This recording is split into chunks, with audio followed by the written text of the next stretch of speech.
الحمدللہ رب العالمین والصلاة والسلام علی اشرف الانبیاء والمرسلین نبینا و حبیبنا و قدوتنا محمد وعلی آلہ واصحابہ اجمعین، اما بعد۔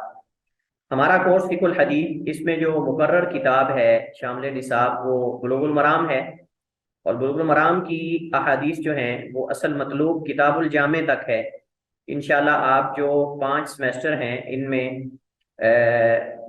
5ویں سمیسٹر تک آخر تک جو ہے وہ آپ کتاب الجامع تک، کتاب بلوغ المرام جو ہے انشاءاللہ مکمل پڑھیں گے۔ اور اس کا طریقہ وہی ہوگا جو میں نے ذکر کیا ہے کہ فقہی انداز میں اس میں حدیث کے فقہی احکام اور مسائل بھی پڑھے جائیں گے، اور اسی طرح علماء کے درمیان اگر کوئی اختلاف معتبر ہے تو اس کو بھی ذکر کیا جائے گا، اور حدیث اس کا ترجمہ، اس کے مشکل الفاظ کے معنی، اور اسی طرح انشاءاللہ ساتھ ساتھ آپ کو یہ بتایا جائے گا کہ حدیث سے استفادہ کیسے کیا جاتا ہے اور اس سے فوائد کیسے اخذ کیے جاتے ہیں۔ آپ جانتے ہیں کہ جب بھی کسی فن کا آغاز کیا جاتا ہے تو اس فن کے بارے میں تعارف ضروری ہے، اور اس کتاب کے بارے میں بھی تعارف ضروری ہوتا ہے۔ جب آپ کسی کتاب کو نہیں جانتے، مصنف کو نہیں جانتے، تو اس کتاب سے آپ استفادہ نہیں کر سکتے۔ اس وجہ سے یہ بات ضروری ہے کہ ہم اس فن اور اس علم کو جانیں، اور اس کتاب کے حوالے سے ہم تعارف حاصل کریں کہ یہ کتاب کس موضوع پر ہے، اور اس کتاب سے ہم کیسے اس کے اندر مصنف کا جو طریقہ ہے تصنیف کا، تالیف کا، وہ کیا ہے، کیسے ہم اس کتاب سے استفادہ کر سکتے ہیں۔ اس کتاب سے جو متعلق شروحات ہیں، جو ترجمے ہیں عربی میں، اردو میں، وہ کیا ہیں، انشاءاللہ یہ آج کے ہمارے لیکچر میں یہ چیزیں ہوں گی۔ سب سے پہلی بات تو یہ ہے کہ آپ لوگ بڑے خوش قسمت ہیں، اور آپ لوگ جو ہیں وہ باعث سعادت اور قابل ستائش آپ کا یہ عمل ہے کہ اللہ تعالیٰ نے آپ لوگوں کو باوجود مصروفیات کے، باوجود دنیاوی یہ جو معاملات ہیں ان کے، آپ کو اس دین سیکھنے کے لیے ایک مختصر جو کورس ہے اس کے لیے آپ کو منتخب کیا ہے، اور دل کے اندر اللہ تعالیٰ نے بات ڈال دی ہے۔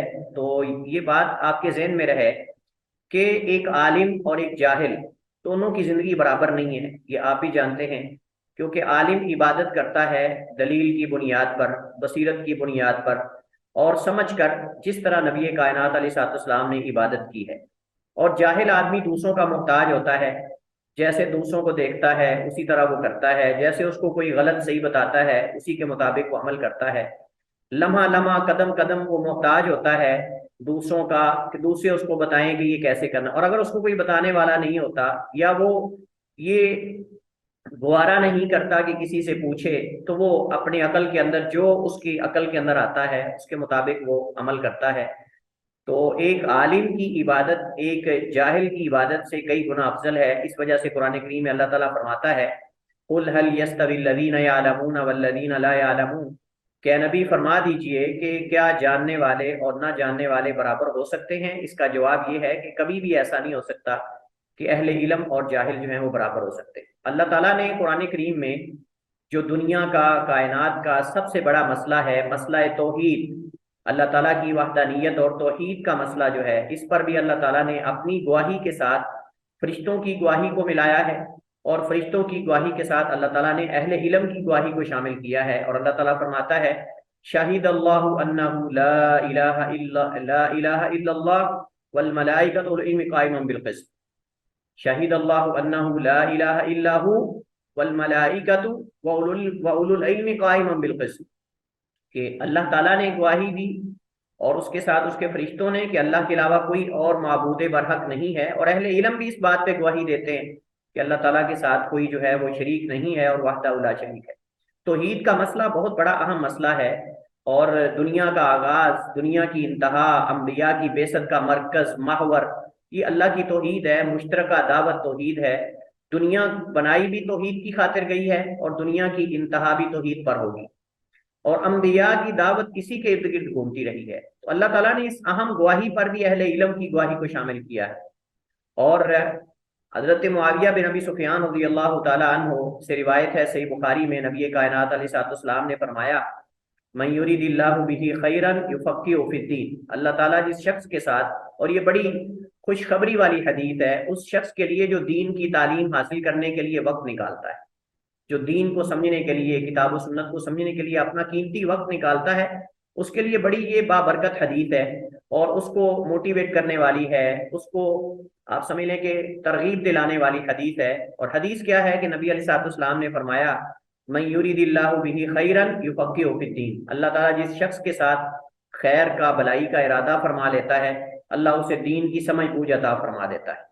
جس شخص کو دین کی سمجھ بوجھ مل گئی، گویا کہ اس نے بہت بڑا قیمتی سرمایہ حاصل کر لیا، کیونکہ ہم دنیا میں آئے ہیں اللہ کی عبادت کی خاطر۔ اگر ہمیں عبادت کرنے کا طریقہ نہیں آتا، سلیقہ نہیں آتا، تو ہماری زندگی کا مقصد جو ہے وہ بیکار اور رائگاں ہے۔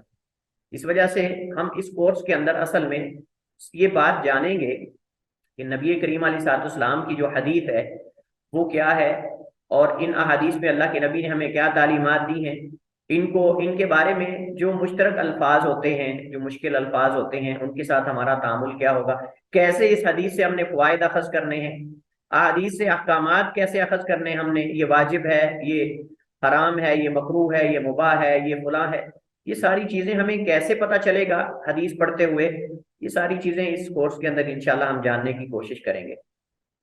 قبل اس کے کہ ہم اپنے موضوع کا آغاز کریں، سب سے پہلے میں آپ لوگوں سے سوال کرتا ہوں۔ سوال یہ ہے کہ کون آپ میں سے بتائے گا حدیث کسے کہتے ہیں؟ نبی کریم صلی اللہ علیہ وسلم نے جو بات کی ہو یا جو عمل کر کے دکھایا ہو لوگوں کو، اسے حدیث کہتے ہیں۔ جی، اور کوئی؟ اور اس میں وہ بھی ایڈ ہو جاتا ہے کہ آپ وسلم کے سامنے کوئی کام ہوا ہو اور آپ وسلم نے اس سے منع نہ کیا ہو، تو وہ بھی حدیث میں آ جاتا ہے۔ احسنتی۔ تو حدیث جو ہے اس کے مفاہیم مختلف ہیں۔ علماء حدیث کے ہاں حدیث کا معنی اور ہے، علماء فقہ کے ہاں حدیث کا معنی اور ہے، اور علماء اصول کے ہاں حدیث کا معنی اور ہے۔ حدیث جو ہے یہ جدید کے معنی میں ہے، حدیث جدید کے معنی میں لغوی اعتبار سے حادث اور حدیث، لیکن اصطلاح میں جب حدیث کی بات ہوتی ہے نا، تو حدیث سے مراد جو ہے ما اضیف الی النبی صلی اللہ علیہ وسلم من قول او فعل او تقریر، ہر وہ چیز جس کی اضافت اور نسبت نبی کریم علیہ الصلوۃ والسلام کی طرف کی گئی ہو، وہ آپ کا قول ہو یا آپ کا فعل ہو یا آپ کی تقریر ہو۔ قول تو واضح ہے، آپ سمجھتے ہیں سارے کہ انما الاعمال بالنیات، یہ قولی حدیث ہے کیونکہ اللہ کے نبی نے بول کر یہ حکم ارشاد فرمایا ہے۔ تو قولی حدیث، قول وہ ہوتا ہے جو اللہ کے نبی زبان نبوت سے کوئی ارشاد فرمائیں اور صحابہ اس کو نقل کر کے ہم تک پہنچا دیں، یہ قول ہے۔ فعل کا مطلب یہ ہے کہ آپ نے کوئی کام کیا ہو اور صحابہ کرام نے اسے نقل کر کے ہم تک پہنچا دیا ہو، جیسے نبی کائنات علیہ الصلوۃ والسلام کے نماز کا طریقہ ہے، روزے کا طریقہ ہے، حج کیسے آپ نے کیا۔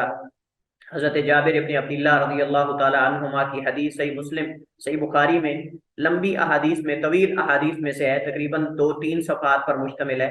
اللہ کے نبی علیہ الصلوۃ والسلام کے جو سفر حج ہے اس کو مکمل حضرت جابر نے مدینہ سے لے کر مکہ تک اور مکہ سے واپس مدینہ تک پورا حج کا سفر جو ہے اس حدیث کے اندر نقل کیا ہے۔ کیسے اللہ کے نبی مدینہ سے نکلے، آپ نے احرام کیسے باندھا، آپ نے کہاں جا کر جو ہے وہ نیت کی، کہاں آپ نے جا کے نوافل پڑھے، پھر راستے میں آپ نے کیا کیا، تلبیہ کیسے کا، یہ ساری چیزیں جو ہیں وہ پورا ایک جو پروسیجر حج کا ہوتا ہے، یہ صحابہ نے خصوصاً حضرت جابر رضی اللہ تعالیٰ عنہ نے اس کو نقل کر کے ہم تک پہنچایا۔ نبی کریم علیہ الصلوۃ والسلام نے فرمایا صلو کما رأیتمونی اصلی، تم اس طرح نماز پڑھو جیسے تم نے نماز پڑھتے مجھے دیکھا ہے۔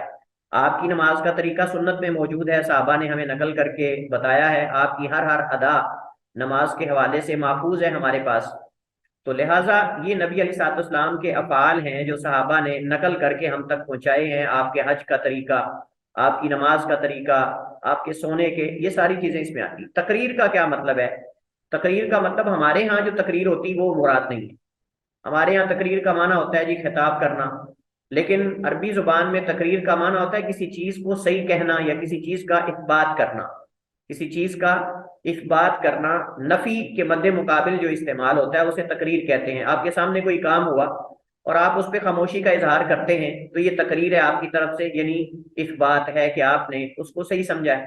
نبی کائنات علیہ الصلوۃ والسلام کے سامنے بسا اوقات کام ہوتا تھا، اور نبی علیہ السلام کی عادت مبارکہ تھی کہ جب آپ کے سامنے کوئی ایسا کام ہوتا کہ جو آپ کو ناپسند ہوتا یا جائز نہ ہوتا تو آپ کے چہرے کی رنگت بدل جاتی تھی۔ نبی کائنات علیہ الصلوۃ والسلام کے چہرے کی رنگت بدل جاتی تھی، صحابہ کرام فوراً پہچان جاتے تھے نبی کی اداؤں سے، نبی کے چہرے کی حرکات اور رنگ سے کہ اللہ کے نبی غصہ کر رہے ہیں، لہٰذا وہ کام چھوڑ دیتے تھے۔ لیکن نبی علیہ الصلوۃ والسلام کے سامنے کام ہوا، آپ نے خاموشی کا اظہار کیا، کیونکہ آپ دنیا میں آئے ہیں بیان کرنے کے لیے۔ اگر غلط ہوتا تو آپ بیان کرتے، لیکن آپ نے اس کام کو دیکھ کر خاموشی اختیار کی، اس کا مطلب یہ کہ کام یہ جائز ہے۔ جیسا کہ مثال کے طور پر حضرت خالد بن ولید رضی اللہ تعالی عنہ فرماتے ہیں کہ ہم جو ہے وہ کھانا کھا رہے تھے، اللہ کے نبی علیہ الصلوۃ والسلام تشریف لائے، تو کھانے کے اندر ضب جو ہے، جس کو سانڈا ہمارے ہاں کہتے ہیں، یہ اس کو وہ کا بعض اس کا ترجمہ کرتے ہیں، لیکن سانڈا ہمارے ہاں زیادہ مستعمل ہے۔ یہ ایک حیوان ہے جو صحراؤں کے اندر رہتا ہے، چھپکلی نما ہوتا ہے، تھوڑا بڑا ہوتا ہے اس سے۔ تو یہ کھایا جا رہا تھا، تو نبی علیہ الصلوۃ والسلام آئے تو آپ نے فرمایا کہ صحابہ نے کہا کھا لو، آپ نے فرمایا کہ تم کھا لو، میں جو ہے وہ نہ اسے کھاتا ہوں اور نہ اسے حرام کرتا ہوں، نہ اسے کھاتا ہوں۔ اب آپ کے سامنے وہ کھایا گیا، آپ نے خاموشی کا اظہار کیا۔ اگر حرام ہوتا، ناجائز ہوتا، تو اللہ کے نبی علیہ الصلوۃ والسلام تنبیہ کر دیتے۔ اسی طرح اس کی کئی اور مثالیں نبی علیہ الصلوۃ والسلام کے زمانے کی ہمیں مل جاتی ہیں۔ تو یہ تقریر ہے کہ نبی علیہ الصلوۃ والسلام کے سامنے کوئی فعل، کوئی کام ہوا ہو اور آپ نے اس پر خاموشی کا اظہار کیا ہو، تو یہ گویا کہ آپ کی طرف سے اسے صحیح قرار دینا ہے۔ اگر غلط ہوتا تو یہ قاعدہ ہے اصول فقہ کا کہ لا یجوز تاخیر البیان عن وقت الحاجہ، لا یجوز تاخیر البیان عن وقت الحاجہ، کہ بیان کی تاخیر جو ہے ضروری، جب ضرورت ہو بیان کرنے کی تب اس کو مؤخر کرنا جائز نہیں، یعنی جب کسی چیز کے صحیح یا غلط ہونے کو بیان کرنا ضروری ہو اس وقت بیان کرنا چاہیے۔ تو اگر غلط ہوتا تو اللہ کے نبی فوراً اس کو بیان کر دیتے۔ حدیث جو ہے نبی علیہ الصلوۃ والسلام کی، یہ کہنے کے اعتبار سے، آپ کے اقوال و افعال کے اعتبار سے تو ہم نے کہا قولی ہوتی ہے، فعلی ہوتی ہے، یا پھر تقریری ہوتی ہے۔ اور علماء جو سیرت ہیں یا محدثین جو ہیں، ان کے ہاں وصف بھی ہوتا ہے، ما اضیف الی النبی صلی اللہ علیہ وسلم من قول او فعل او تقریر او وصف خلقی او خلقی، ایک اضافہ وہ کرتے ہیں۔ اس کے اندر نبی علیہ السلام کے اوصاف بھی شامل کرتے ہیں، نبی علیہ الصلوۃ والسلام کے جو اوصاف اور آپ کی صفات ہیں، جو آپ کی خوبیاں ہیں، ان کو بھی شامل کرتے ہیں۔ اوصاف دو طرح کے ہوتے ہیں، ایک کا تعلق انسان کے اخلاق اور کردار کے ساتھ ہوتا ہے، اور ایک کا تعلق انسان کی تخلیق کے ساتھ ہوتا ہے۔ تخلیق کا معنی جسامت اور حلیہ، انسان کی جو باڈی ہے، انسان کا جو حلیہ ہے، اس کے حوالے سے جو اوصاف اور خوبیاں ہوتی ہیں، ان کو کہتے ہیں خلقی، اور جو انسان کے کردار کے حوالے سے چیزیں ہوتی ہیں، اخلاق کے حوالے سے، اس کو کہتے ہیں خلقی۔ تو او وصف خلقی او خلقی، ایسے اوصاف جو آپ کی حلیے کے حوالے سے ہوں، آپ کے بال کیسے تھے، آپ کا حلیہ کیسا تھا، آپ کا قد و قامت کیسی تھی، آپ کا لباس کیسا تھا، یہ جو ہے یہ خلقی ہے۔ اور خلقی کا مطلب نبی علیہ الصلوۃ والسلام کا اخلاق کیسا تھا، آپ کا کردار کیسا تھا، لوگوں کے ساتھ تعامل کیسا تھا، اپنوں کے ساتھ، پرایوں کے ساتھ، کفار کے ساتھ، مسلمانوں کے ساتھ، صحابہ کے ساتھ، گھر والوں کے ساتھ، بچوں کے ساتھ، بڑوں کے ساتھ، بزرگوں کے ساتھ، مطلب یہ جو ساری چیزیں ہیں یہ اوصاف میں آتی ہیں۔ یہ اب جو فقہا ہیں وہ اس چیز کو حدیث میں شامل نہیں کرتے، لیکن محدثین اور جو اہل سیرت ہیں وہ اس کو شامل کرتے ہیں۔ فقہا کہتے ہیں کہ ان سے مسائل ہمیں نہیں ملتے، یہ تعلق جو ہے وہ آپ کے حلیے وغیرہ، یہ ساری چیزیں یہ سیرت کے حوالے سے یا ان چیزوں کے حوالے سے ہمیں فائدہ دیتا ہے، لیکن اس کے اندر سے واجب، حرام، مکروہ وغیرہ یہ چیزیں نہیں ملتی ہمیں، لہٰذا وہ کہتے ہیں کہ یہ حدیث کا حصہ نہیں ہے۔ لہٰذا وہ صرف حدیث تین چیزوں کو سمجھتے ہیں، یعنی علماء فقہ اور اصول، ما اضیف الی النبی صلی اللہ علیہ وسلم من قول او فعل او تقریر، کہ جس کی نسبت اللہ کے نبی علیہ الصلوۃ والسلام کی طرف کی گئی ہو، قول ہو یا فعل ہو یا تقریر۔ اب جو علماء نے، محدثین نے حدیث پر کتابیں لکھی ہیں، آپ جانتے ہیں کہ حدیث میں جو سب سے پہلے کتابیں لکھی گئی ان میں موطا امام مالک رحمہ اللہ تعالیٰ کی کتاب موطا ہے، جو کہ حدیث کی سب سے پہلی کتابوں میں شمار ہوتی ہے۔ اور آپ جانتے ہیں کہ امام مالک رحمہ اللہ تعالیٰ، ان کی ولادت جو ہے وہ 93 میں ہوئی، 93 میں ان کی ولادت ہے، اور 179 یعنی 79 میں ان کی وفات ہے۔ تو امام مالک رحمہ اللہ تعالیٰ نے اسی عرصے کے دوران یہ کتاب لکھی ہے، اس وجہ سے یہ کتاب قدیم کتابوں میں شمار ہوتی ہے۔ لیکن اس میں مسئلہ یہ ہے کہ جو موطا امام مالک کتاب ہے، اس کتاب میں صرف احادیث نہیں ہے، بلکہ اس کتاب میں صحابہ کے اقوال بھی ہیں، ائمہ تابعین کے اقوال اور فتاوی جات بھی ہیں صحابہ کے. تو یہ صرف نبی علیہ الصلوۃ والسلام کی حدیث پر خاص نہیں. اور دوسری بات یہ ہے، اس میں کچھ حدیثیں صحیح ہیں، کچھ حدیث اس کے اندر ضعیف بھی ہیں، یعنی متصل بھی ہیں، مرفوع بھی ہیں، موقوف بھی ہیں. اس وجہ سے امام بخاری رحمہ اللہ تعالیٰ اور امام مسلم جن کو شیخین بھی کہا جاتا ہے، یہ ایک علمی فائدہ ہے، ذہن میں رکھ لیں. صحابہ کرام میں جب شیخین کا لفظ بولا جائے تو اس سے مراد ابو بکر و عمر ہے. جب صحابہ کرام میں شیخین کا لفظ بولا جائے اس سے مراد ابو بکر اور عمر ہے. لیکن جب محدثین میں خصوصاً ائمہ ستہ میں، جب یعنی 6 ائمہ جنہوں نے 6 کتابیں حدیث کی معروف لکھی ہیں، جب ان میں شیخین کا لفظ بولا جائے یا شیخان تو اس سے مراد بخاری اور مسلم ہے. اور آپ جانتے ہیں کہ امام بخاری رحمہ اللہ تعالیٰ کی وفات جو ہے وہ 256 میں ہے. تو 254 یا 256 میں امام بخاری رحمہ اللہ تعالیٰ کی وفات، اور یہ استاد ہیں. اور امام مسلم رحمہ اللہ تعالیٰ جو ہیں وہ ان کے شاگرد ہیں. امام مسلم رحمہ اللہ تعالیٰ جو ہیں وہ ان کے شاگرد ہیں. تو اب سوال یہ پیدا ہوتا ہے کہ موطا امام مالک اور اس سے پہلے جو کتابیں تھیں ان کو اتنا مقام کیوں نہیں ملا، اور صحیح بخاری مسلم کو اتنا مقام کیوں ملا ہے؟ اس کی وجہ یہ ہے کہ ان دونوں کتابوں سے پہلے جو کتابیں لکھی گئی تھیں حدیث کی، ان میں لکھنے والوں نے صرف صحیح احادیث کو جمع کرنے کی شرط نہیں لگائی تھی. صرف صحیح احادیث کو جمع کرنے کی شرط نہیں لگائی تھی، بلکہ اس کے اندر ضعیف احادیث بھی تھیں اور صحیح احادیث بھی تھیں، حسن درجے کی بھی، جیسے اس کی انشاءاللہ میں وضاحت کرتا ہوں کہ صحیح کسے کہتے ہیں اور ضعیف کسے کہتے ہیں. امام بخاری رحمہ اللہ تعالیٰ نے خواب دیکھی کہ وہ نبی علیہ الصلوۃ والسلام سے ایک پنکھے کے ذریعے مکھیاں جو ہیں وہ ان کو دور کر رہے ہیں، ہٹا رہے ہیں. نبی علیہ السلام خواب کے اندر ملے امام بخاری کو، اور امام بخاری کے ہاتھ میں پنکھا ہے اور وہ اللہ کے نبی علیہ الصلوۃ والسلام سے مکھیاں جو ہیں وہ گر رہی ہیں اور ان کو ہٹا رہے ہیں، ان کو دور کر رہے ہیں. تو اس کی تعبیر کرنے والوں نے تعبیر یہ کی کہ تم نبی علیہ الصلوۃ والسلام کی احادیث میں صحیح کو ضعیف سے علیحدہ کرو گے، صحیح کو غلط سے علیحدہ کرو گے.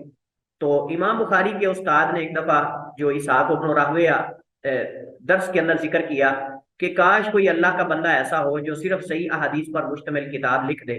تو امام بخاری کہتے ہیں تب سے میرے دل کے اندر یہ بات بیٹھ گئی کہ میں سب سے پہلے صحیح احادیث پر مشتمل کتاب لکھوں گا جو پوری امت کے ہاں صحیح ترین شمار ہوگی. تو امام بخاری نے جو ہے وہ اس آواز دن سے، بریک ہوگی. امام بخاری رحمہ اللہ تعالیٰ نے اس دن سے یہ عزم اور ارادہ کر لیا کہ وہ صحیح احادیث پر مشتمل کتاب لکھیں گے. تو یہ کتاب انہوں نے لکھی. پھر ان کی طرز پر امام مسلم رحمہ اللہ تعالیٰ نے کتاب لکھی. میں آپ کو شروع سے لے کر آخر تک اصل میں جوڑنا چاہتا ہوں. اس کے بعد پھر دیگر جو سیاستہ کی کتابیں ہیں، باقی 4 کتابیں جن کے اندر ابو داؤد ہے، ترمذی ہے، نسائی ہے، ابن ماجہ ہے. آپ سب لوگوں کی یہاں آواز میری نہیں آ رہی؟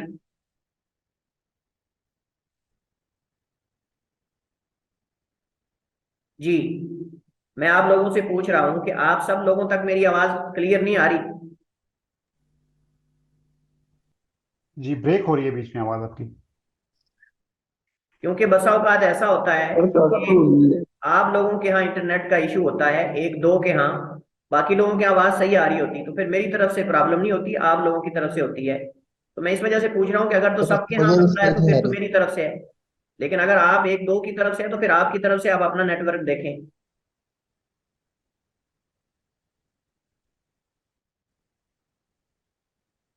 چلیے اب بتائیے، میری آواز کلیئر ہے آپ سب لوگوں کو؟ جی جی کلیئر ہے سر. جی جی جی جی کلیئر ہے سر. چلیے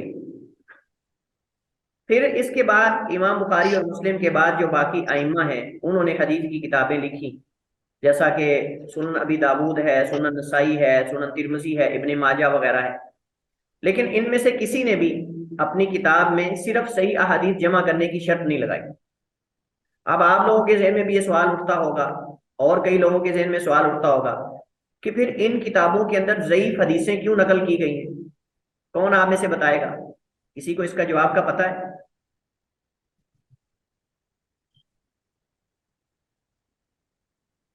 یعنی بخاری مسلم کے علاوہ جو دیگر کتب حدیث ہیں ان میں ضعیف احادیث انہوں نے کیوں نقل کی؟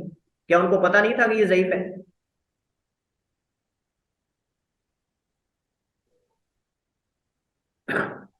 کیونکہ بعض لوگ اعتراض کرتے ہیں جب ہم کہتے ہیں کہ جی حدیث یہ ضعیف ہے، وہ کہتے ہیں لو تو پھر انہوں نے لکھی کیوں ہے؟ یہ ایک سوال بنتا ہے نا جی۔ السلام علیکم۔ وعلیکم السلام جی۔ لوگوں کے علم میں آ جائے ضعیف حدیث۔ احسنت یا عمار، احسنت، بالکل رائٹ، آپ نے صحیح کہا۔ اس کی کئی وجوہات ہیں۔ ایک تو یہ ہے کہ اس امام نے اس حدیث کو اپنی کتاب میں اس وجہ سے لکھ دیا ہے کہ لوگوں کے علم میں آ جائے، لوگوں کے علم میں آ جائے، اور اکثر انہوں نے ایسی احادیث نقل کرنے کے بعد اشارہ بھی کیا ہے، یہ آپ لوگ جانتے ہیں۔ مثلا امام ترمذی ہیں، امام ترمذی حدیث نقل کرنے کے بعد اگر ضعیف ہو تو اس کی طرف اشارہ کرتے ہیں غالباً، اکثر، کبھی کبھی نہیں کرتے لیکن اکثر۔ اس طرح امام ابو داؤد ہے، دیگر ائمہ ہیں، تو گویا کہ انہوں نے نقل کر کے اشارہ بھی کر دیا کہ اس حدیث میں مسئلہ ہے۔ دوسری وجہ یہ ہے کہ ہو سکتا ہے کہ وہ حدیث بعض ائمہ کے ہاں صحیح نہ ہو لیکن بعض دوسروں کے ہاں صحیح ہو، اس وجہ سے نقل کر دیا کہ بھائی میرے علم کے مطابق یہ حدیث اس طرح ہے، میں نے تمہارے سامنے رکھ دی ہے، اب تم مزید تحقیق کر کے اس کے بارے میں فیصلہ کر سکتے ہو کہ یہ حدیث صحیح ہے یا غیر صحیح ہے۔ تو گویا کہ اس امام کے ہاں وہ حدیث بعض علماء کے ہاں ضعیف ہو، بعض علماء کے ہاں صحیح ہو، انہوں نے اس وجہ سے، بعض علماء نے چونکہ اسے استدلال کیا ہوتا ہے اس وجہ سے اس کو نقل کر دیتے ہیں، تاکہ یعنی اب صاف ظاہر ہے کہ سورسز وسائل بڑھتے جاتے ہیں، جب وسائل جس قدر زیادہ ہوں گے تحقیق کے، اس قدر حدیث کی تحقیق کرنا آسان ہوگی اور واضح ہو جائے گا۔ تو یہ بھی ایک وجہ ہے، کسی نے اس سے حجت پکڑی ہو، کسی نے اس سے استدلال کیا ہو، اس وجہ سے یعنی اس سے کوئی مسئلہ اخذ کیا ہو، اس وجہ سے نقل کر دیتے ہیں۔ بہرحال اس کی کئی وجوہات ہیں۔ اچھا، ان کتابوں کو، جو کتابیں صحیح بخاری مسلم وغیرہ ہیں، ان کو کہتے ہیں کتب الجوامع۔ اصل جو ہمارا موضوع ہے جس وجہ سے میں نے یہ ساری گفتگو کی ہے، ان کو کہتے ہیں کتب الجوامع۔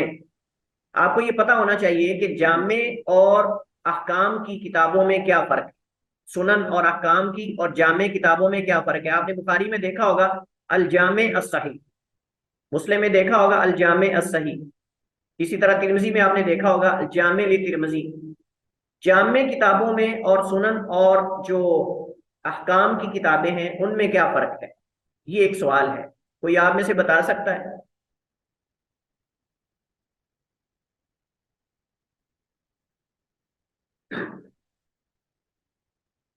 یہ جامع احادیث وہ ہے جس میں ہر طرح کی حدیث ہوتی ہیں، اور سنن کے اندر زیادہ تر وہ مسائل ہوتی ہیں، صحیح، اور نماز وغیرہ کے۔ دوبارہ رپیٹ کریں۔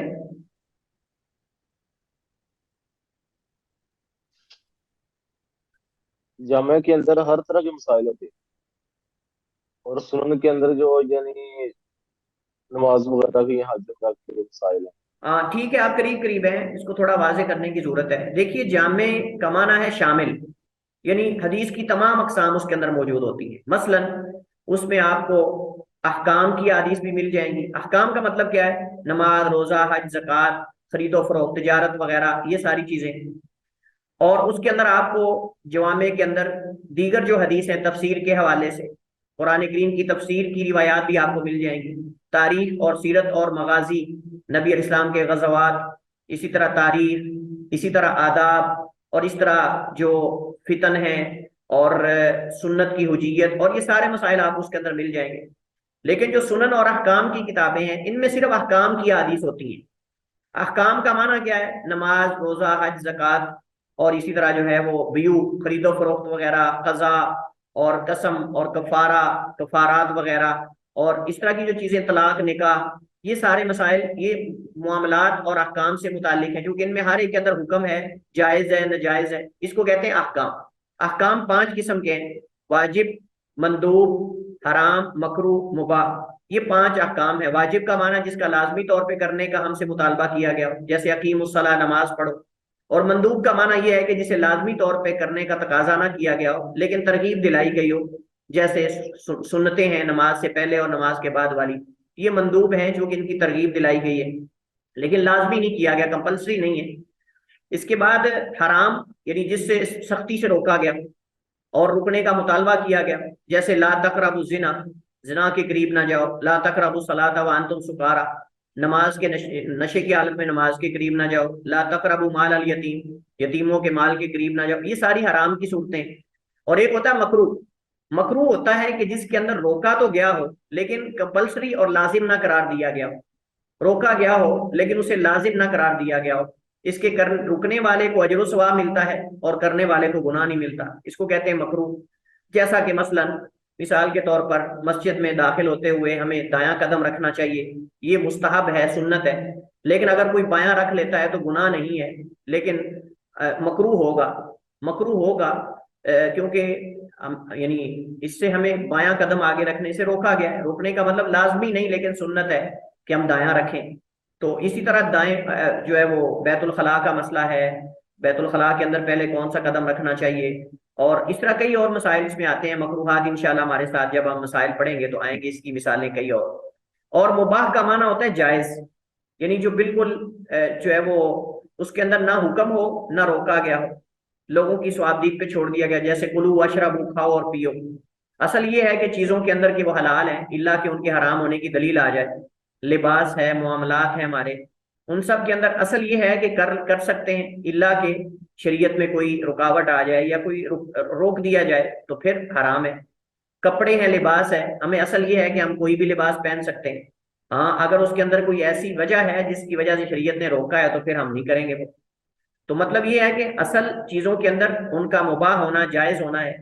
موبائل، سیل فون ہے، ہم استعمال کرتے ہیں، بھائی جائز ہے، کوئی حرج نہیں، لیکن اگر یہ حرام کی طرف لے جا رہا ہو یا کسی واجب سے ہمیں روک رہا ہو، یعنی نماز وغیرہ، نماز کے وقت میں موبائل کا استعمال کرنا مثلا حرام ہو جائے گا، حالانکہ اصل یہ ہے کہ جائز ہے، لیکن ایک بندہ جو ہے وہ اس کو یہ موبائل اس کے واجبات سے محروم کر رہا ہے، واجبات بھی ادا نہیں کر رہا اور جو فرائض ہیں ان کو بھی ادا نہیں کر رہا، تو پھر یہ استعمال کرنا جائز نہیں ہوگا۔ اصل یہ ہے کہ جائز ہے۔ تو جو جائز کام ہوتے ہیں یہ متعلق کے اعتبار سے، یعنی جو چیزیں ان کے ساتھ جڑی ہوتی ہیں ان کے اعتبار سے کبھی واجب بھی ہو جاتے ہیں، کبھی حرام بھی ہو جاتے ہیں، کبھی مباح بھی ہو جاتے ہیں۔ مثلا میں نے آپ کو موبائل کی مثال دی، اب سوشل میڈیا کا دور ہے، اگر کوئی بندہ کہے کہ میں موبائل کو استعمال نہیں کروں گا، خصوصاً جو جدید وسائل ہیں دین کے حوالے سے، تبلیغ کے حوالے سے، اسلام کی نشر و اشاعت کے لیے، تو ہم کہیں کہ نہیں، یہ دور ہے، لازم ہے کہ ایک گروہ ایسا ہونا چاہیے مسلمانوں کا جو سوشل میڈیا پر بھی اسلام کی تعلیمات کو عام کرے، کیونکہ اگر ہم سوشل میڈیا استعمال نہیں کرتے تو پھر کفر غالب آ جائے گا، جو کافر ہیں، جو گمراہ لوگ ہیں، وہ اپنے افکار عام کریں گے۔ جیسا کہ آپ دیکھتے ہیں بہت ساری ویب سائٹس ایسی ہیں جو نوجوانوں کے جو اذہان اور ان کے قلوب ہیں ان کو بدل رہے ہیں، شکوک و شبہات میں ڈال رہے ہیں۔ تو اگر ہم بھی خیر کو عام نہیں کریں گے تو پھر شر غالب آ جائے گی۔ اس وجہ سے جب شر لوگ پھیلا رہے ہوں تو خیر کو اس سے ڈبل پھیلانا چاہیے۔ میں یہ ایک مثال دے رہا ہوں، ورنہ اس کی مثالیں اور بھی کئی جو ہے وہ بن سکتی ہیں۔ تو جائز کام جو ہے وہ بسا اوقات جائز ہی رہتا ہے، بسا اوقات وہ حرام ہو جاتا ہے، بسا اوقات وہ واجب بھی ہوتا ہے۔ جب وہ حرام کی طرف لے جا رہا ہو تو پھر جائز نہیں ہے، پھر اس کو جیسے میں نے آپ کو مثال دی کہ ایک بندہ جو ہے موبائل کے ساتھ ہی لگا رہتا ہے، اپنے فرائض بھی ادا نہیں کر رہا، واجبات بھی ادا نہیں کر رہا، تو ہم کہیں گے اس کے حق میں استعمال کرنا حرام ہے۔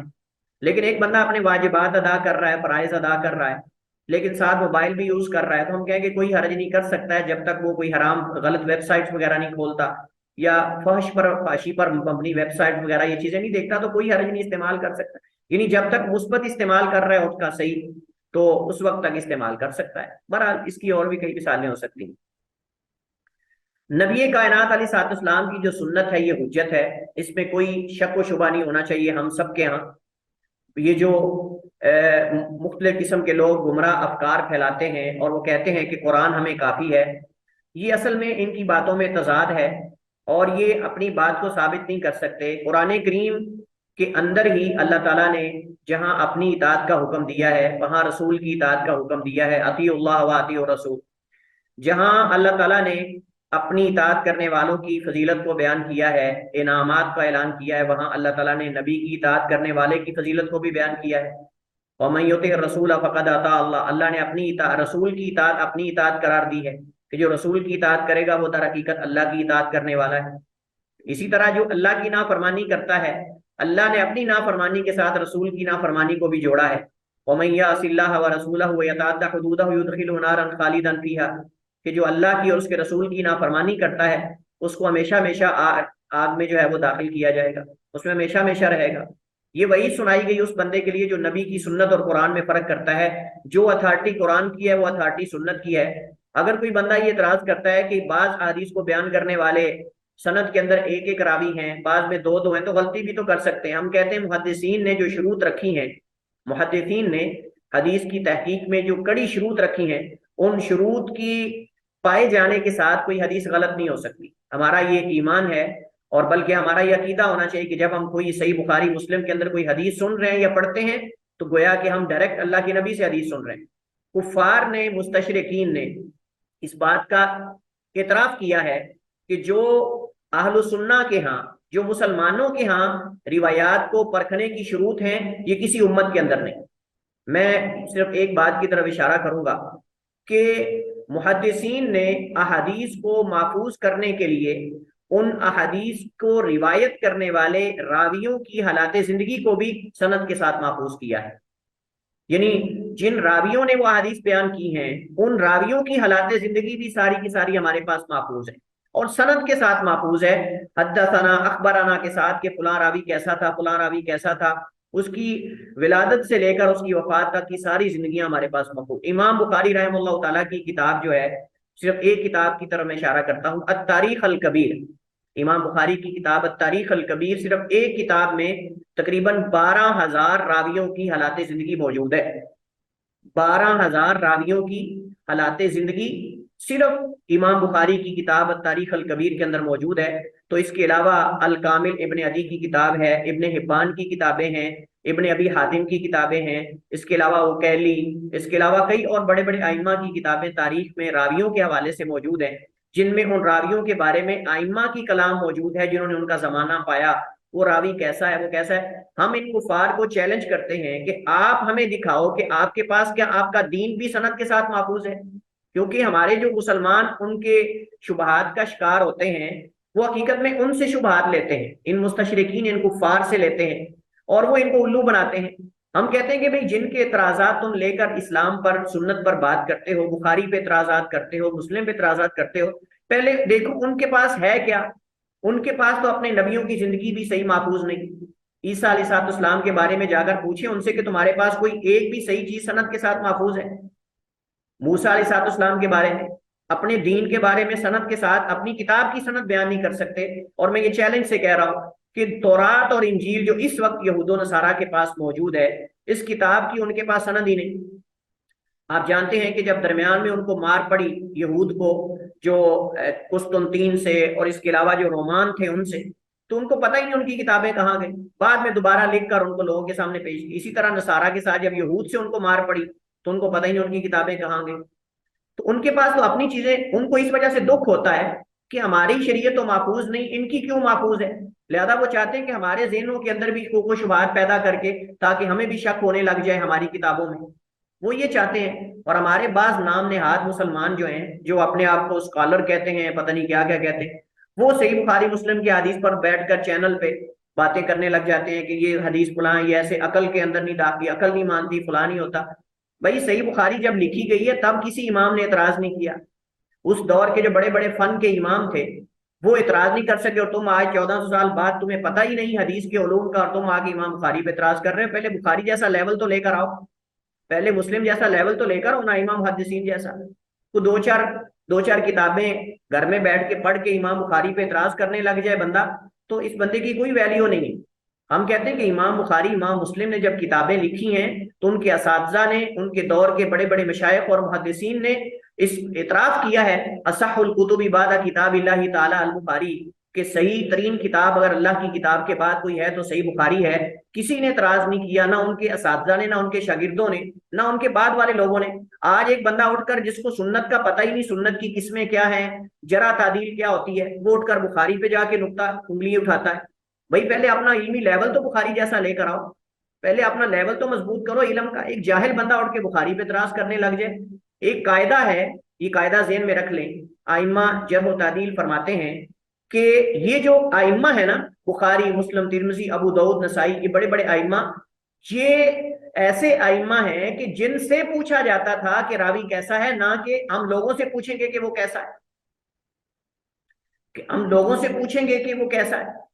اب مثلا ایک بندہ ریڑی والا اٹھ کے بخاری پہ اعتراض کرنے لگ جائے، ایک بندہ جو ہے وہ ڈھابے والا اٹھ کے بخاری پہ اعتراض کرنے لگ جائے، تو کیا آپ اس کی بات کو مانو گے؟ ایک بندہ دو چار کتابیں پڑھ کے گھر میں بیٹھ کر، نہ اس نے باقاعدہ کوئی درس نظامی پڑھا ہو، نہ اس نے کچھ کیا ہو، بخاری پہ اعتراض کرنے لگ جائے، میں کہتا ہوں یہ بہت بڑا المیہ ہے کہ ہم ایسے لوگوں کی پیروی کریں اور ایسے لوگوں کی باتوں کو شیئر کریں اور ایسے لوگوں کو کہیں واہ واہ کریں ان کے پیچھے. پہلے بخاری جیسا لیول تو لے کر آؤ, پہلے مسلم جیسا علمی لیول تو لے کر آؤ. جس بندے کو الف کا نام کوکا نہیں پتا وہ اٹھ کر بخاری پہ اعتراض کرتا ہے, مسلم پہ اعتراض کرتا ہے, جنہوں نے اپنے حافظے سے 12,000 راویوں کی حالات زندگی لکھی ہے. اور میں چیلنج سے کہہ رہا ہوں کہ کوئی اس طرح کا 10,000 راویوں کی, کیا 1,000 راویوں کی حالات زندگی ان کو زبانی یاد نہیں. امام بخاری کی جو میں جس کتاب کا ریفرنس آپ کو دے رہا ہوں, صحیح تاریخ الکبیر, امام بخاری نے 19 سال کی عمر میں یہ کتاب لکھی ہے. 19 سال کی عمر میں, 19 ان کی ایج تھی اس وقت, اور مسجد نبوی کے اندر ریاض الجنہ کے اندر بیٹھ کر اپنے حافظے سے لکھی ہے. کوئی لائبریری میں نہیں بیٹھے ہوئے, اپنے حافظے سے 12,000 راویوں کی حالات زندگی, پیدا کب ہوا, کہاں کہاں سفر کیے, کون کون سے استاد ہیں, کون کون سے شاگرد ہیں, اور ان کے بارے میں ائمہ نے کیا کہا, احمد نے کیا کہا, امام مالک نے کیا کہا, امام شافعی نے کیا کہا, علی بن مدینی نے کیا کہا, عبداللہ بن مبارک نے کیا کہا, یحییٰ بن معین نے کہا, کیا یحییٰ بن سعید القطان نے کیا کہا, شعبہ بن حجاج واسطی نے کیا کہا. یہ سارے بڑے بڑے ائمہ کی اقوال نقل کی ہیں سند کے ساتھ, ایک ایک راوی کے بارے میں. پھر انہوں نے کتابیں کیا لکھی اس راوی نے, پھر اس کی وفات کب ہوئی. یہ ساری زندگی ایک ایک راوی کی 12,000 راویوں کی حالات زندگی لکھنا کو آسان کام ہے. آج جس بندے نے کچھ لکھا نہیں, کچھ پڑھا نہیں, اٹھ کے جا کے بخاری پہ اعتراض کرنے لگ جائے, یہ سب سے بڑی جہالت ہے. اس وجہ سے میں کہتا ہوں کہ ہمیں سوچ سمجھ کر اپنے جو لوگ جن کے ہم فالوئنگ کرتے ہیں یا جن کے پیچھے چلتے ہیں, دیکھنا چاہیے کہ اس بندے نے کچھ پڑھا بھی ہے کہ نہیں. بہرحال تو کتب الجوامع سے مراد وہ کتابیں, ہم سنت کی بات کر رہے تھے, سوری, سنت حجت ہے. جیسے قرآن حجت ہے, جو اتھارٹی قرآن کی ہے وہ اس اتھارٹی سنت کی ہے. جب صحیح سند کے ساتھ ہم تک حدیث پہنچ جاتی ہے تو اس کو لینا ضروری ہے, اس پر عمل کرنا واجب ہے. وہ سنت ہے اللہ کے نبی کی, اور اس کے بارے میں شک و شبہ نہیں ہونا چاہیے. چونکہ محدثین کے یہاں جو شروط ہیں حدیث کی تحقیق کی وہ بڑی سخت شروط ہیں, ان سے کوئی غلط چیز ہمارے سامنے نہیں آ سکتی. اس کے بعد یہ ہے کہ میں یہ بتا رہا تھا کہ اللہ تعالیٰ نے قرآن کریم میں جہاں اپنی اطاعت کا حکم دیا, وہاں رسول کی اطاعت کا حکم دیا. جو بندہ یہ دعویٰ کرتا ہے کہ میں قرآن کریم پر عمل کر کے جنتی ہو جاؤں گا یا میرے لیے قرآن کافی, ہم کہتے ہیں یہ جھوٹا انسان ہے اور اس کی باتوں میں تعارض ہے. کیونکہ قرآن پر عمل حدیث کے بغیر ممکن ہی نہیں. کیسے؟ قرآن کریم میں نماز پڑھنے کا ذکر تو ہے, لیکن نماز کتنی پڑھنی ہے, کیسے پڑھنی ہے, یہ کہاں ملے گا ہمیں؟ سنت کے اندر. قرآن نے کہا زکوٰۃ دو, لیکن زکوٰۃ کس نے دینی ہے, کتنی دینی ہے, کب دینی ہے, یہ کہاں سے ملے گا ہمیں؟ روزہ رکھو, روزہ کیسے رکھنا ہے, یہ ہمیں قرآن کریم سے تو نہیں ملے گا. نمازوں کے اوقات ہیں, یہ ان سے ہم پوچھتے ہیں, یہ منکرین حدیث سے, کہ تم یہ نمازوں کے اوقات کہاں سے لیتے ہو, تم یہ نماز کا طریقہ کہاں سے لیتے ہو, تم یہ زکوٰۃ کی ادائیگی کا سارا پروسیجر کہاں سے لیتے ہو. حج, اللہ تعالیٰ نے صرف قرآن کریم کے اندر حج کا حکم دیا ہے, لیکن حج کیسے کرنا ہے؟ یعنی عقل اس بات کو تسلیم نہیں کرتی کہ سنت کے بغیر قرآن پہ عمل ہو سکے. سنت تفسیر ہے, سنت تفسیر ہے. اللہ تعالیٰ قرآن کریم آتا ہے لِتُبَيِّنَ لِلنَّاسِ مَا نُزِّلَ إِلَيْهِمْ, کہ نبی ہم نے آپ کو اس وجہ سے بھیجا ہے, آپ پر یہ قرآن اتارا ہے تاکہ آپ ان کے لیے جو آپ کی طرف اتارا گیا اس کو بیان کریں. تو نبی کی حدیث بیان ہے, اور اس بیان کے بغیر حدیث کو نہیں سمجھ سکتے ہم, قرآن کو نہیں سمجھ سکتے. لہذا حدیث حجت ہے, قرآن بھی حجت ہے. اور قرآن کریم کے اندر جیسے میں نے متعدد وجوہ سے یہ ثابت کیا, متعدد مختلف طریقوں سے, کہ حدیث حجت ہے. اللہ تعالیٰ نے جو ہے وہ رسول کی نافرمانی کو اپنی نافرمانی قرار دیا. نبی صاحب نے فرمایا کل امتی یدخلون الجنہ الا من ابا, میری ساری امت جنت میں داخل ہوگی مگر جس نے جنت میں جانے سے انکار کر دیا. قیل ومن یأبی یا رسول اللہ, کہا گیا کون ہے جو انکار کرتا ہے؟ آپ نے فرمایا من اطاعنی دخل الجنہ ومن عصانی فقد ابا, جس نے میری اطاعت کی وہ جنت میں جائے گا, اور جس نے نافرمانی کی وہ جہنم میں جائے گا. اب رسول کی نافرمانی آپ کی حدیث کو ٹھکرانا ہے, آپ کی حدیث کو رد کرنا. حضرت عمران بن حسین رضی اللہ تعالیٰ عنہ, ان سے پوچھا گیا تو فرماتے ہیں کہ تم کہتے ہو کہ ایک زمانہ آئے گا کہ لوگ جو ہے وہ تکیے کے ساتھ ٹیک لگا کے بندہ اپنے بیڈ پر بیٹھا ہوگا اور کہے گا مجھے اللہ کی کلام ہی کافی ہے. ان سے پوچھو کہ تمہیں کیسے پتہ چلے گا زور کی 4 رکعتیں, عصر کی 4 ہیں, مغرب کی 3 ہیں, عشاء کی 4 ہیں فرض. ان سے پوچھے تمہیں کہاں سے پتہ چلے گا. یہ اس دور میں حضرت عمران بن حسین رضی اللہ تعالیٰ عنہ نے یہ جواب دے دیا تھا صحابی رسول نے. تو بہرحال حدیث کا مقام اور حدیث کا جو مرتبہ ہے وہ بہت بڑا ہے. ہم کہتے ہیں کہ اتھارٹی میں قرآن کی اتھارٹی اور حدیث کی اتھارٹی یہ برابر ہے. کوئی اس میں فرق نہیں. کوئی بندہ یہ کہے کہ قرآن کا حکم زیادہ موقع ہے اور حدیث کے حکم کی کوئی ویلیو نہیں، ایسا نہیں ہے. ہاں البتہ یہ ہے کہ قرآن کا مقام یعنی تلاوت کے اعتبار سے حدیث سے زیادہ ہے، اس پر کوئی دوسری رائے نہیں ہے کہ قرآن کریم تلاوت ہے، مطلوع ہے، اس کی تلاوت کا ہمیں تلاوت کرنے سے اجر و ثواب ملتا ہے. اجر و ثواب حدیث کا بھی ہے، یہ نہیں کہ حدیث کا نہیں ہے، لیکن حدیث کا اجر و ثواب محدود نہیں کیا گیا. اس کو ویسے فضیلت بیان کی کہ نبی علیہ السلام نے فرمایا نظر اللہ عمران سمیع مقالتی فافیدہ ودا کما سمیع، اللہ اس بندے کے چہرے کو تر و تازہ رکھے جس نے میری حدیث کو سنا اور اس کو یاد کیا اور اسی طرح آگے دوسروں تک نقل کیا، اس کو بیان کیا. اسی طرح اور نبی صاحب نے فرمایا، جو دیگر احادیث ہیں، من سلک طریقا یلتمس فیہ من سہل اللہ لہ بہ طریقا الی الجنہ، کہ جو ایسے راستے پہ چلتا ہے جس میں وہ علم حاصل کرتا ہے، دین کا علم، دین کی سمجھ بوجھ، تو وہ راستہ اس کو جنت میں لے جانے والا ہے. اس کے علاوہ اور کئی ایک فضائل اور مناقب اس بارے میں موجود ہیں. اب ایک سوال ہے آپ لوگوں سے کہ ایک ہی حدیث میں، ایک ہی مسئلے میں بسا اوقات ائمہ کے درمیان اختلاف ہو جاتا ہے، اس اختلاف کی کیا وجہ ہے؟ کون آپ میں سے بتا سکتا ہے؟ ائمہ کے درمیان، علماء کے درمیان ایک ہی لفظ میں، ایک ہی حدیث میں، ایک ہی مسئلے میں بسا اوقات 2-3 قول ہوتے ہیں، اس اختلاف کی اصل وجہ کیا ہے؟ السلام علیکم. وعلیکم السلام. جی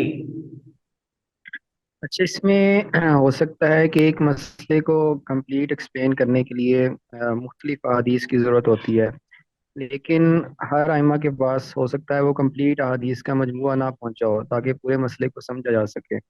احسن، یہ ہو سکتا ہے. احسن تو بالکل رائٹ. یہ جواب ہے، یہ ایک جواب ہے. دیکھیے سب سے پہلی بات یہ ذہن میں رہے کہ جب فقہاء کے درمیان، ائمہ کے درمیان کسی مسئلے میں اختلاف ہوتا ہے نا، تو ہمیں اختلاف کی وجوہات کا علم ہونا چاہیے، کیونکہ جن لوگوں کو ائمہ کے درمیان اختلاف کی وجوہات کا علم نہیں ہوتا وہ ائمہ کی توہین کرتے ہیں، کہتے لو اتنا بڑا امام ہو کر اس کو پتہ ہی نہیں تھا، یہ دیکھے حدیث کی مخالفت کر رہے ہیں. نہیں بھائی، پہلے آپ کو معلوم ہونا چاہیے صحابہ میں اختلاف ہوا ہے، صحابہ کرام ایک مسئلے کے اندر اختلاف ہوا ہے، ان کے کئی مسائل ہیں ایسے آپ کو مل سکتے ہیں. تو اختلاف کی وجوہات کئی ہو سکتی ہیں، یا تو ان میں سے جو دوسرا فریق ہے اس تک وہ حدیث نہیں پہنچی، دوسرے امام تک پہنچ گئی ہے. یہ بات ذہن میں رہے کہ کسی کو بھی تمام احادیث کا علم نہیں، نہ صحابہ میں سے، نہ ائمہ میں سے، نہ تابعین میں سے. کوئی ایسا نہ کسی نے دعویٰ کیا ہے اور نہ کوئی دعویٰ کرتا ہے کہ مجھے تمام احادیث کا علم ہے. لہٰذا کسی کو تمام احادیث کا علم نہیں. اگر علم ہوتا تو صحابہ کو ہوتا، لیکن صحابہ میں بھی ایسے واقعات ملتے ہیں کہ ان کو یاد کروایا گیا کہ یہ حدیث اللہ کے نبی کی ہے اور وہ ایسے ہے. حضرت عمر بن خطاب رضی اللہ تعالی عنہ، ان کا واقعہ معروف ہے حضرت ابو موسیٰ اشعری کے ساتھ رضی اللہ تعالیٰ عنہ کے ساتھ.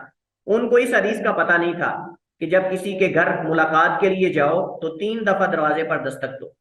الاستئذان ثلاث، اجازت 3 دفعہ طلب کرنی چاہیے. اس حدیث کا علم نہیں تھا حضرت عمر بن خطاب، امیر المومنین عمر بن خطاب، جن کا اکثر وقت نبی علیہ السلام کے ساتھ گزرتا تھا، ان کو اس حدیث کا پتہ نہیں تھا. حضرت ابو موسیٰ کے ساتھ حضرت ابو سعید خدری نے جا کر جو ہے وہ گواہی دی کہ واقعی اللہ کے نبی کی حدیث ہے. حضرت عمر فرمانے لگے کہ میں نے اس وجہ سے تم سے گواہ لانے کا کہا کہ کہیں کل کو کوئی اور بندہ اللہ کے نبی علیہ السلام پر جو ہے وہ جھوٹ اور بہتان بازی نہ کرے، وگرنہ میں آپ کی امانت داری پہ شک نہیں کرتا. میں نے کہا کہ کل کو کوئی اور بندہ یہ جرت نہ کرے. حضرت عمر بن خطاب کو اجازت والی حدیث کا پتہ نہیں تھا کہ اجازت 3 دفعہ گھر میں اگر ملاقات کے لیے جائیں کسی کے تو 3 دفعہ دروازہ نوک کریں، اگر کوئی آواز نہیں آتی تو واپس چلے جائیں، پلٹ جائیں. تو اس حدیث کا ان کو حضرت ابو بکر صدیق نبی علیہ السلام کے یار غار، ان کا واقعہ ترمذی وغیرہ دیگر کتابوں میں موجود ہے کہ ایک عورت آئی، اس نے آ کر کہا کہ میرا پوتا فوت ہو گیا ہے، اس میرے پوتے کی وراثت میں سے میرے لیے کیا ہے؟ حضرت ابو بکر صدیق فرمانے لگے رضی اللہ تعالیٰ عنہ خلیفۃ رسول اللہ کہ میرے علم میں تو تیرے لیے کچھ نہیں، لیکن میں صحابہ کرام سے پوچھ لیتا ہوں کہ ان کے علم میں اگر کوئی حدیث ہو. تو حضرت ابو بکر صدیق نے صحابہ سے پوچھا کہ کیا تم میں سے کسی کے علم میں ہے کہ اللہ کے نبی نے دادی کو کوئی وراثت میں سے حصہ دیا ہو میت کے؟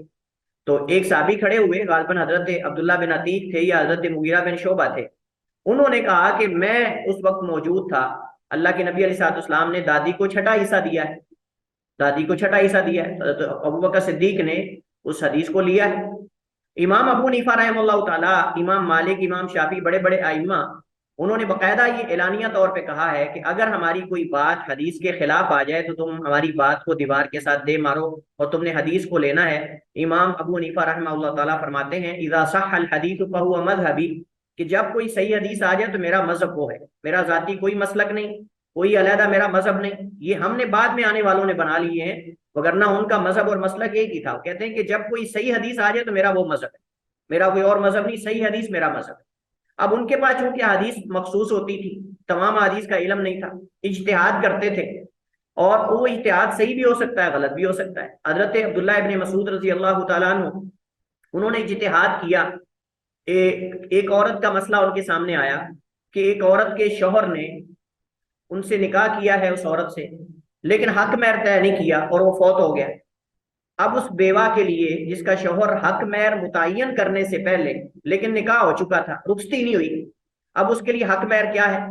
تو حضرت عبداللہ بن مسعود فرمانے لگے کہ ایسی عورت جس کا شوہر نکاح کے بعد رخصتی سے پہلے فوت ہو جائے اور اس کا حق مہر متعین نہ کیا گیا ہو تو اس کے لیے مہر مثل ہے۔ مہر مثل کا مطلب یہ ہے کہ جو اس کی گھر کی خواتین یعنی اس عورت کی بہنوں کو حق مہر دیا گیا ہے جن کا نکاح ہوا ہے، اسی طرح کا حق مہر اس کو دیا جائے گا، یہ مہر مثل ہے۔ اچھا، یہ حضرت عبداللہ بن مسعود نے اجتہاد کیا تھا اپنی طرف سے، یعنی علم کی بنیاد پر انہوں نے فتویٰ دیا تھا، ان کے پاس یہ حدیث نہیں تھی۔ ایک صحابی پاس بیٹھے ہوئے تھے، انہوں نے کہا میں حدیث جانتا ہوں کہ اللہ کے نبی نے بالکل یہی فتویٰ دیا تھا جو آپ نے دیا ہے۔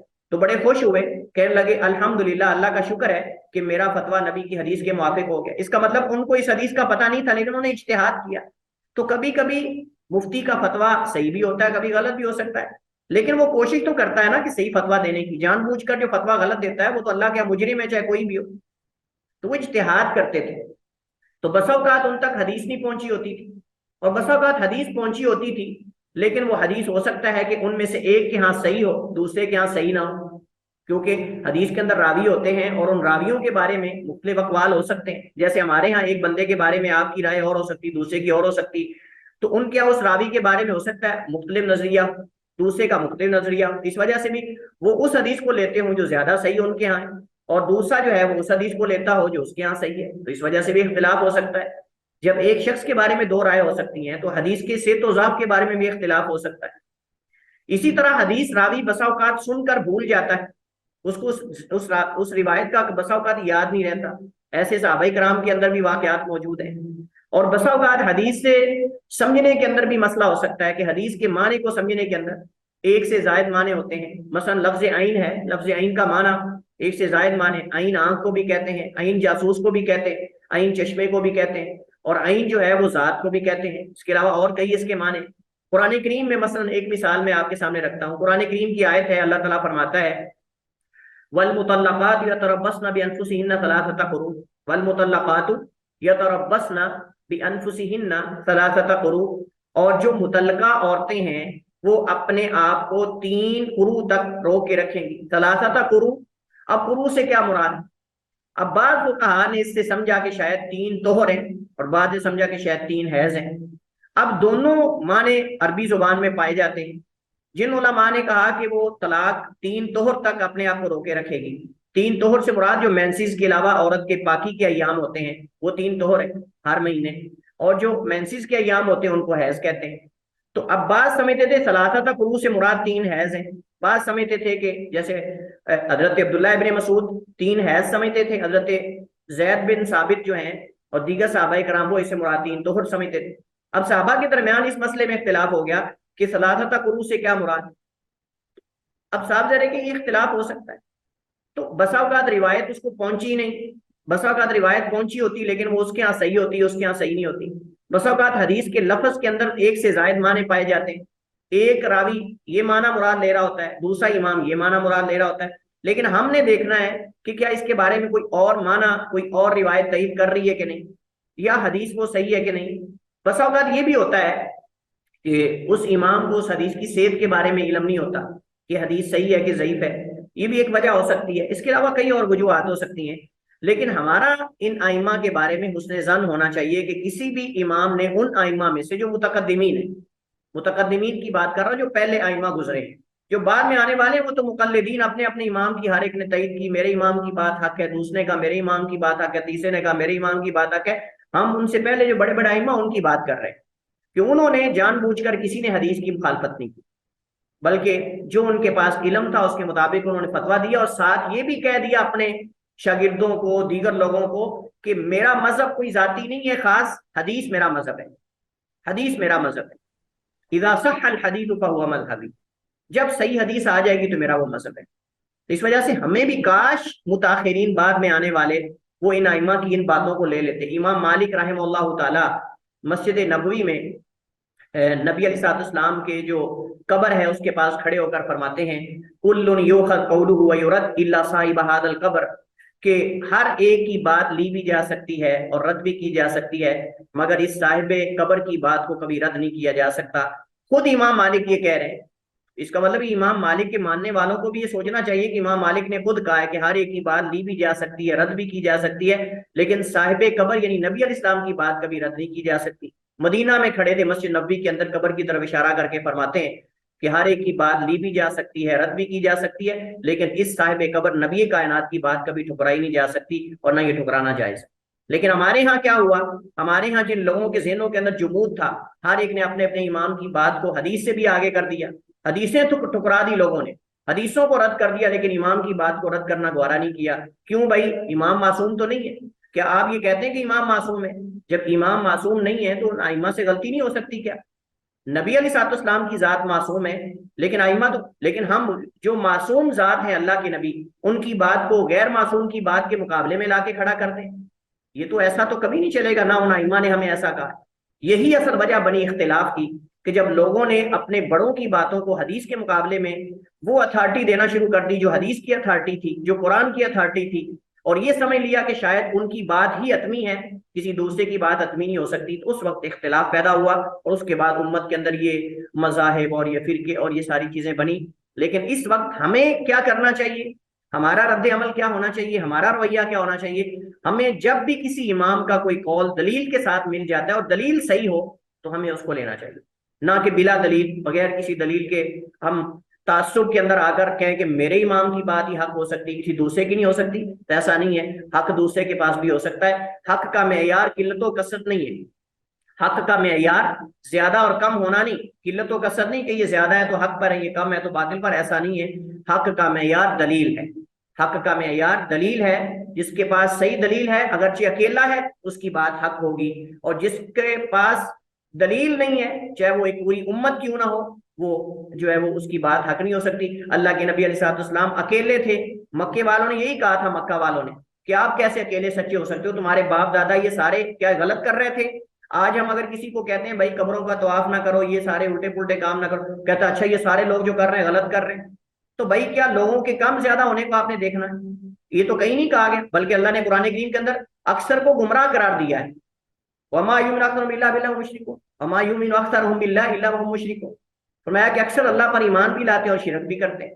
اکثر قرآن کریم کے اندر اکثریت کی مذمت کی گئی، آپ اگر قرآن کریم کی آیات پہ غور و فکر کریں تو لہٰذا قلت و کثرت، کم اور زیادہ ہونا معیار نہیں حق پر ہونے کا، بلکہ دلیل، اگر ایک فرد واحد کے پاس بھی دلیل ہے تو وہ حق پر ہو سکتا ہے، دو کے پاس دلیل ہے وہ بھی حق پر ہو سکتے ہیں۔ لہٰذا ہم یہ نہیں کہیں گے کہ یہ اکثر کا قول ہے، جمہور کا قول ہے، لہٰذا یہ حق پر ہے اور یہ باطل پر، ایسا نہیں، دلیل کی بنیاد پہ ہم چلیے جی ہم آتے ہیں اپنے موضوع کی طرف۔ تو ہمارے پاس جو کتاب بلوغ المرام ہے، اس کی یہ احکام کی کتاب ہے، بلوغ المرام من ادلۃ الاحکام، تو یہ احکام کی کتاب ہے، اس کے اندر صرف احکام کی احادیث جو ہے وہ درج کی گئی ہیں، نماز، روزہ، حج، زکوٰۃ وغیرہ، نکاح، طلاق وغیرہ۔ یہ آخر میں امام نے کتاب الجامع کے عنوان سے ایک آداب کے حوالے سے کچھ حدیث لکھی ہیں، لیکن اصل یہ کتاب جو ہے وہ فقہی احکام اور مسائل کے بارے میں ہے، جس میں نماز، روزہ، حج، زکوٰۃ کے احکام و مسائل ہیں۔ حافظ ابن حجر رحمہ اللہ تعالیٰ کا تعارف جو ہے آپ انشاءاللہ خود پڑھیں گے، کیونکہ ہمارے پاس ٹائم کم ہے، کچھ چیزیں اور مزید ذکر کرنے کے لیے ہمارے پاس کافی ابھی چیزیں ہیں، تو یہ تعارف آپ خود انشاءاللہ ان کا پڑھیں گے، چیزیں یہاں تفصیل سے موجود ہیں، یہ آپ کو انشاءاللہ آپ کے ساتھ شیئر کر دی جائیں گی چیزیں۔ یہ حافظ ابن حجر رحمہ اللہ تعالیٰ کی کتابوں کی تعداد 300 ہے، اور ان کا نام شروع میں ہم ذکر کر دیں کہ ابو الفضل شہاب الدین احمد بن علی بن محمد بن احمد کنانی ابن حجر سے معروف ہیں۔ یہ ابن حجر اسقلانی ان کے جد اعلیٰ کا نام تھا، اس کی طرف منسوب ہے، اور اسقلان یہ علاقہ ہے، اس کی طرف نسبت ہے مصر کے اندر۔ تو 373 ہجری کو مصر میں ان کی ولادت ہوئی اور 852 میں ان کی وفات ہوئی، 852 میں۔ اور امام حافظ ابن حجر کے اساتذہ کی تعداد 630 ہے۔ اس کے بعد ان کی کتابوں کی تعداد جو ہے وہ 300 کے قریب ہے، بہت بڑی تعداد ہے یہ۔ 300 کے قریب کتابیں امام حافظ ابن حجر نے لکھی ہیں، ان میں فتح الباری ہے، یہ صحیح بخاری کی شرح ہے، کہتے ہیں لا ہجرت بعد الفتح، فتح الباری کے بعد دوبارہ کوئی اور فتح الباری کی ضرورت نہیں، اس نے امام حافظ ابن حجر نے بخاری کا حق ادا کر دیا۔ اتحاف المہارہ باطراف الاشرہ، یہ 10 مسند کتابوں کے جو اطراف ہیں ان کے بارے میں کتاب ہے۔ الاصابہ فی تمیز صحابہ، صحابہ اکرام کے بارے میں بہترین کتاب یہ الاصابہ ہے، آپ اس کو پڑھیے، اس کا ترجمہ بھی آ چکا ہے۔ صحابہ اکرام کی حالات زندگی پر یہ کتاب ہے، کون صحابی ہے کون نہیں، صحابی کون ہو سکتا ہے، صحابی کو پہچاننے کے طریقے کیا ہیں، صحابہ کے فضائل و مناقب کیا ہیں، صحابہ کی حالات زندگی ترتیب کے ساتھ اس کتاب میں موجود ہے الاصابہ کے اندر۔